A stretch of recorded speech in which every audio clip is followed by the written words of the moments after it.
புளிக்குழம்பே வேண்டாம் அப்படின்னு சொல்லிட்டு மீன் எடுத்துகிட்டு வந்து கொடுத்தாங்க அன்னைக்கு. அவங்க நேரமோ என்னமோ அன்னையோட முடிஞ்சு போச்சு அசைவம். அதுக்கப்புறம் எங்கள் ஊர் கோயில் திருவிழா தொடர்ந்து சைவமாகி போச்சு.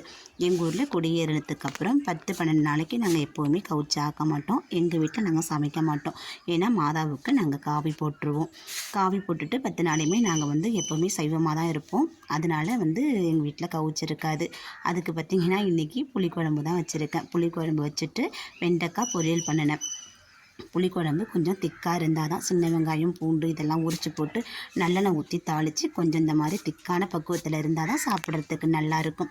அது கூடவே கொஞ்சமாக பாவக்காய் தொக்கு செஞ்சுக்கிட்டேங்க. பாவக்காய் தொக்கு செய்யும்போது சின்ன வெங்காயம் அரிஞ்சு போட்டுட்டு தக்காளி பழம் 2 கூடுதலாக செஞ்சு ஒரு கைப்பிடி பாவக்காய்க்கு 2 தக்காளி பழம் அந்த விதத்தில் சேர்த்துக்கிட்டு செஞ்சோம்னா சூப்பராக இருக்கும். ட்ரை பண்ணி பாருங்கள். அதுக்கப்புறம் பார்த்திங்கன்னா வெண்டைக்காய் பொரியல் செஞ்சு வச்சுருக்கேன் தொட்டுக்கைக்கு. இது கூடவே கொஞ்சம் போல் தயிர், அதுக்கப்புறம் அப்பளம். அவ்வளோதாங்க இன்றைக்கி சாப்பாடு. 10 நாள் கழித்து தான் அதுக்கப்புறம் அசைவம். சுட சுட சோறு வடிச்சிருக்கேன். பிடிச்சா லைக் பண்ணுங்கள், சேனலை சப்ஸ்கிரைப் பண்ணி சப்போர்ட் பண்ணுங்கள். நன்றி.